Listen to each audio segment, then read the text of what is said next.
यदि आपका सपना भी है सरकारी नौकरी पाना, तो डाउनलोड कीजिए नैया पार एप्लीकेशन। यहाँ सभी कॉम्पिटिटिव एग्जाम के लिए लाइव और रिकॉर्डेड लेक्चर अवेलेबल हैं। लिंक नीचे डिस्क्रिप्शन में दिया गया। ये बात बिल्कुल सही है कि वंदे भारत अब कोई ट्रेन नहीं रही, बल्कि वो भारत का गौरव बन चुकी है।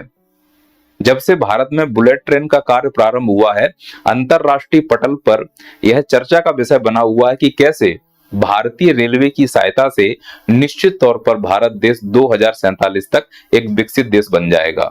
ये सब उपलब्धियां भारतीय रेलवे की गाथा गा रही हैं। पर इन तमाम उपलब्धियों के बावजूद क्या भारतीय रेलवे की जो बेसिक कमियां हैं हम उनको नजरअंदाज कर सकते हैं? मेरा जवाब है नहीं।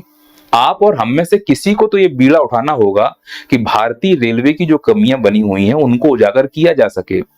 एक सच्चा देशभक्त होने के नाते संविधान में दिए गए कर्तव्यों का पालन करते हुए मैं सरकार तक बस आपकी और हमारी आवाज पहुंचाने का यह प्रयास कर रहा हूं। मैंने अपना कर्तव्य निभा दिया है। जब जब मुझे लगता है कि भारतीय रेलवे की कमियां उजागर हो रही हैं, इसी यूट्यूब मंच के माध्यम से वीडियो बनाकर मैं सरकार तक अपनी आवाज पहुंचाने का प्रयास करता हूं। पर वो आवाज सरकार तक इसीलिए नहीं पहुंच पा रही है क्योंकि आप लोग बीच में सपोर्ट नहीं कर रहे हैं।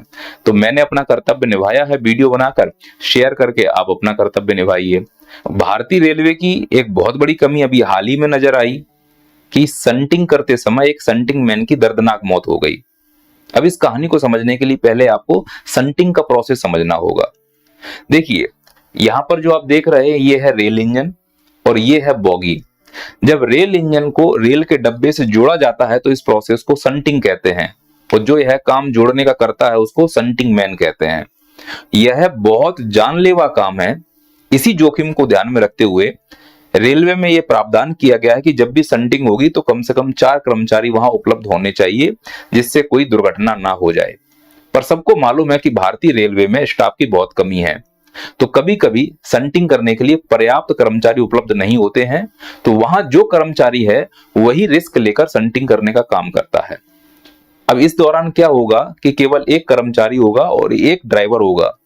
अब सोचो, ड्राइवर और कर्मचारी के बीच में अगर तालमेल टूट जाए और इतने दबाव के बीच में वो जाकर वहां कनेक्शन कर रहा है, सोच कर देखो ये तवे जैसी संरचनाएं जो आपको दिख रही हैं, जब ट्रेन का इंजन और डब्बा आपस में मिलते हैं तो कितना दबाव बीच में डालते होंगे।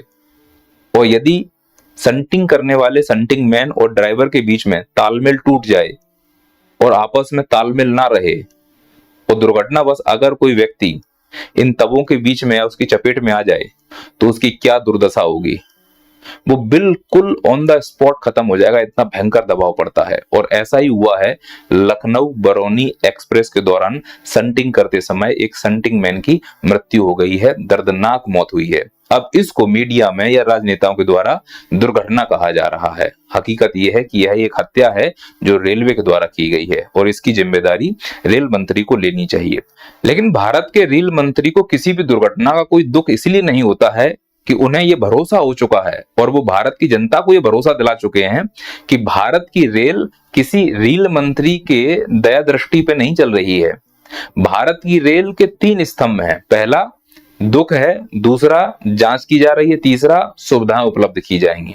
अब अगर कहीं भी दुर्घटना होती है तो भारत की जनता को इतना मंद मुग्ध किया जा चुका है, चिलगोजों की संख्या इतनी बढ़ चुकी है कि दुर्घटना होने के बाद कोई भी राजनेता, कोई भी अधिकारी मीडिया के सामने यही 3 शब्द दोहराएगा कि इस दुर्घटना का हमें बहुत दुख है, इसकी जांच की जा रही है, बहुत जल्द सुविधाएं उपलब्ध कराई जाएंगी। क्या इससे भविष्य में होने वाली दुर्घटनाओं को रोका जा सकता है, टाला जा सकता है? नहीं। धरातल पर काम करना होगा। जो वास्तव में कमियां हैं भारतीय रेलवे की, उस पर खर्च करना होगा। इसके लिए एक ट्रांसपेरेंट सिस्टम बनाना होगा और जनता को समय समय पर यह विश्वास दिलाना होगा कि हम इसके लिए काम कर रहे हैं। पर जो बातें बोली जाती हैं विभिन्न नेताओं के द्वारा, खासकर भारतीय रेल मंत्री के द्वारा, वो अमल में नहीं दिखती हैं। इन्होंने कुछ समय बोला था पहले कि हम कवच नाम का एक सिस्टम लेके आ रहे हैं। पब्लिक को इतना आश्वासन दे देते हैं कि यह कवच सिस्टम जब दो ट्रेनें टकराएंगी तो वो एक्सीडेंट होने से पहले ही रुक जाएगा, पर यह कवच सिस्टम भारत में कहीं काम करता हुआ नहीं दिख रहा है। यह कवच सिस्टम हमारे दिमाग में काम करता हुआ दिख रहा है। चिलगोजों के दिमाग में सेट है कि भारत की ट्रेन कभी टकराएगी नहीं, क्योंकि हमारे रेल मंत्री ने कह दिया है कि यह कवच सिस्टम के द्वारा सुरक्षित है। और समय समय पर जब इस कवच सिस्टम की आवश्यकता पड़ी है, यह कवच सिस्टम हमेशा फेल हुआ है, जैसे कि भारत के राजनेता फेल होते हुए आए हैं, जैसे कि सरकारें वर्तमान में फेल होती हुई दिख रही हैं। आम लोगों की सुरक्षा करने के लिए, महंगाई कम करने के लिए, रोजगार उत्पन्न करने के लिए, विभिन्न प्रकार की समस्याओं के निराकरण के लिए जिस प्रकार से सरकारें फेल हो रही हैं, वैसे ही सरकार का एक हिस्सा है रेल मंत्री जी, वो भी अपनी कही गई बातों पर निरंतर फेल होते हुए दिख रहे हैं। और फेल होने का सीधा स्पष्ट कारण है कि फोर्स की कमी है। और ये बात मैं नहीं बोल रहा हूं, जब तक कर्मचारी नहीं होंगे रेलवे की दुर्घटनाएं नहीं रुक सकती हैं। और यह 2024 सितंबर की खबर है कि हाँ, रेलवे में कमी है, इसके लिए सरकार को ध्यान देना चाहिए।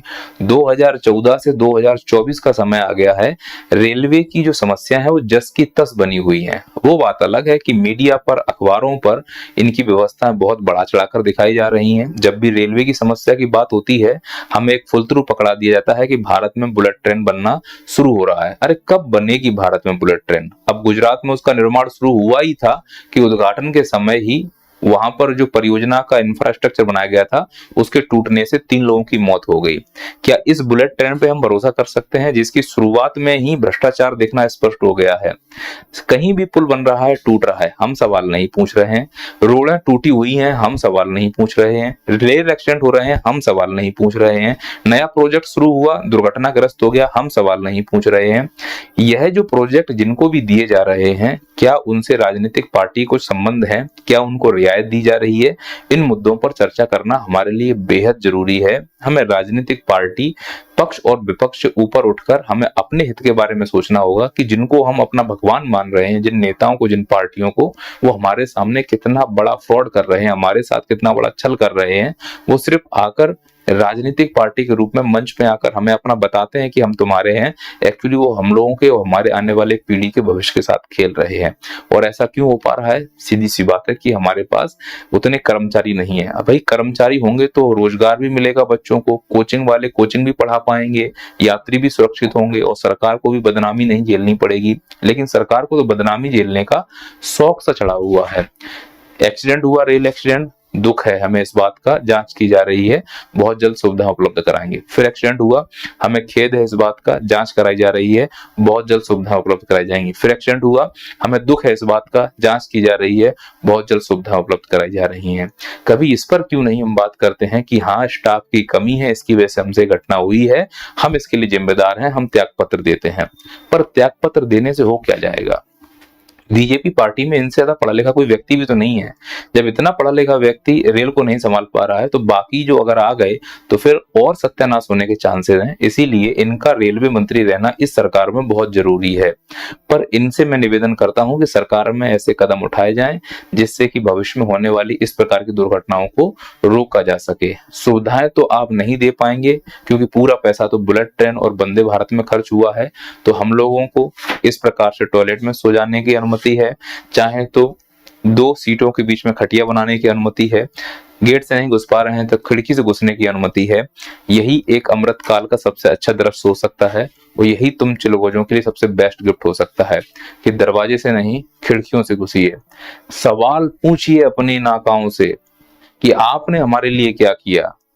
आपके बच्चे तंदुरुस्त हैं, आपके महल बने हुए हैं, हजारों बीघा खेती खरीद ली है, हमारे लिए क्या? क्या टूटी सड़कें, टूटते हुए पुल, खिड़की से ट्रेन में जाना, बाथरूम की सीट में सोना, खटिया बनाना, क्या यही हमारे भाग्य में लिखा हुआ है? क्या विकसित भारत में हम यही कला लेकर विकसित भारत में प्रवेश करेंगे? क्या अमृत काल का यही एक लक्ष्य है कि किसी भी प्रकार की सुविधाओं से वंचित किया जाए? अगर कोई सवाल पूछे तो उसको परेशान किया जाए। सवाल ना पूछने से ये क्लियर नहीं होता है कि आप अच्छे हैं। अच्छी सरकार वो है जो ये चाहे कि जनता उनसे सवाल पूछे, रूबरू होते रहे। जनता से अगर आप दूर हुए तो जनता आपको अपने आप से दूर कर देगी। हम चाहते हैं कि आप जनता के पास रहें।